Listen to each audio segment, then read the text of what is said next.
நீங்கள் என்னங்க பண்ணிகிட்ருக்கீங்க பெண்கள் எல்லாம்? எவ்வளோ விழிப்புணர்வுக்காக நான் வீடியோ போட்டுட்ருக்கேன். ஏங்க தவறு மேலே தவறு பண்ணிக்கிட்டே இருக்கீங்க நாளுக்கு நாள்? நான் கேட்குறேன். கள்ளக்குறிச்சியில் ஒரு சம்பவங்க, சரிங்களா? தயவு செஞ்சு நான் ஒன்றே ஒன்று தான் சொல்கிறேன். உங்கள் இன்ஸ்டாகிராம், ஃபேஸ்புக், ட்விட்டரு, யூடியூப்பு இதில் உங்களுக்கு நல்லது தேவையானது ஏதாவது இருந்தால் பாருங்கள்.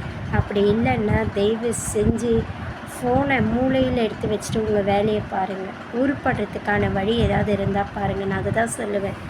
உங்கள் கல்யாணமானவங்களும் சின்ன வயசு பசங்களும் நடுத்தர வயசு இருக்கிறவங்களும் ஏங்க இப்படி கெட்டு அழிஞ்சு சீரழிஞ்சு போகிறீங்கன்னு நான் கேட்குறேன். ஏன் உங்கள் வாழ்க்கையை நீங்களே கெடுத்துக்கிறீங்க? தவறான முறையில் ஏன் போகிறீங்க? நல்ல முறையில் ஏன் உங்களால் வாழவே முடியல? உங்களுக்கெல்லாம் என்ன தான் பிரச்சனை? இங்கே கள்ளக்குறிச்சியிலங்க ஒரு பொண்ணுக்கு வந்து பார்த்திங்கன்னா கல்யாணமாகி புருஷன் இருக்குது, குழந்த இருக்குது, எல்லாமே இருக்குது, நல்ல முறையில் தான் போயிட்டுருக்கு.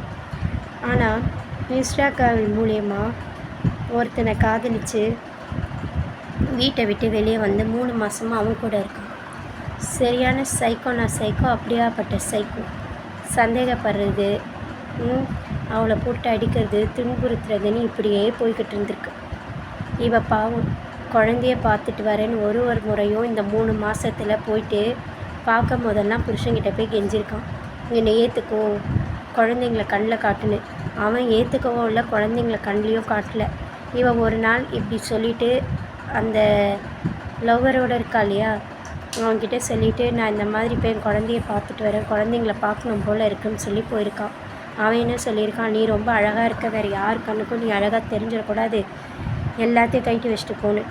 கம்பல்லேருந்து, மூக்குத்திலேருந்து, தாலிலேருந்து, கழுத்தில் இருக்கிற செயின்லேருந்து, மெட்டிலேருந்து, கையில் இருக்கிற மோதிரத்துலேருந்து எல்லாத்தையும் கைட்டு வச்சுட்டு சும்மா தான் போயிருக்காங்க. அவள் எங்கே போகிறான்னு பார்க்குறதுக்கு பின்தொடர்ந்து போயிருக்கான். அவள் வரும்போது இவனை பார்த்துட்டா, கேட்டிருக்கா. 2 பேருக்குமே வாக்குவாதம் ஆயிருக்கு, சண்டை வந்திருக்கு.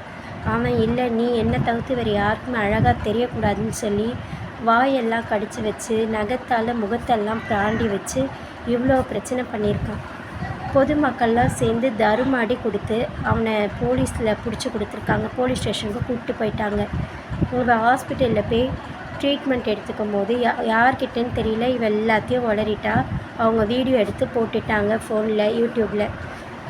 அவள் போலீஸ் ஸ்டேஷனில் போய் என்ன தெரியுமா கம்ப்ளைண்ட் கொடுத்துருக்கா, பாவம் நான் வாபஸ் வாங்கிக்கிறேன், ஏன்னா நான் தப்பு செஞ்சுட்டேன், இவனோட வெளியே வந்துட்டேன், என் புருஷனும் என்னை ஏற்றுக்கல, குழந்தைங்களையும் காட்டல, இப்போது இவன் பேர்லேயும் நான் கம்ப்ளைண்ட் கொடுத்து உள்ளே தூக்கி வச்சிட்டேன்னா நான் எங்கே போகிறது, எனக்கு யார் பாதுகாப்பு அப்படின்னு சொல்லி கதறி அழுது வாபஸ் வாங்கியிருக்கா.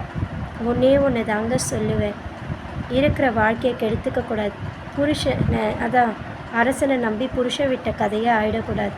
தயவு செஞ்சு நம்மளுக்கு ரத்தம் இன்றி, கத்தி இன்றி, ஆயுதம் இன்றி, இங்கே பல தியாகிகள் அவங்க உயிரை தியாகம் பண்ணி நம்மளுக்கு வாங்கி கொடுத்த சுதந்திரம் எந்த நாட்டுக்கிட்டேயும் நம்ம அடிமையாக ஆகிடக்கூடாது. இங்கே எந்த ஆயுதமே யூஸ் பண்ணாமல் நம்ம வாங்கி கொடுத்த சுதந்திரத்தை நம்ம இப்படி தவறான வழிகளில் பயன்படுத்திக்கிட்டு நம்ம கையில் ஆயுதத்தை எடுத்துக்கிட்டு ஒருத்தர் மேலே ஒருத்தர் வன்மத்தை காமிச்சிக்கிட்டு உயிரை எடுத்துக்கிட்டு தவறான வழியில் போயிட்டு இருக்கோம். கொஞ்சம் யோசித்து பாருங்கள். கொஞ்சமாச்சு நாட்டைப்பற்று, தேசப்பற்று, சரிங்களா, மனித நேயத்தோடு வாழ பாருங்கள். அவங்க குடும்பத்தோடு சந்தோஷமாக இருக்க பாருங்கள். குடும்பத்து மேலே அன்பை செலுத்துங்க. கொஞ்சமாச்சும் நல்லதை பண்ணுங்க. செடியை வளங்க, சரிங்களா.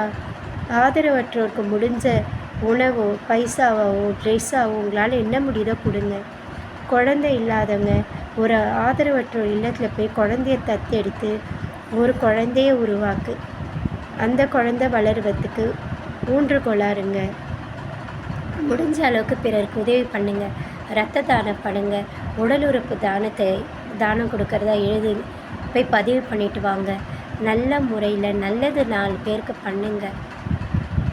உங்களுக்கு இறைபக்தி இருந்ததுன்னா அதை முடிஞ்ச அளவுக்கு கடவுளை கும்பிடுங்க.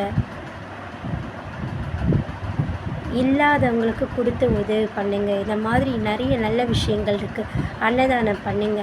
அதெல்லாம் விட்டுட்டு ஏன் இப்படி தவறான வழியில் போய் தவறான செயல் செஞ்சு எதுக்கு இப்படி மனித நேயத்தை அசிங்கப்படுத்தணும்? அந்த மனிதனுடைய பிறப்பிற்கு எதுக்குங்க நம்ம இப்படி கலங்கடிக்கணும்? யோசிச்சு பாருங்கள்.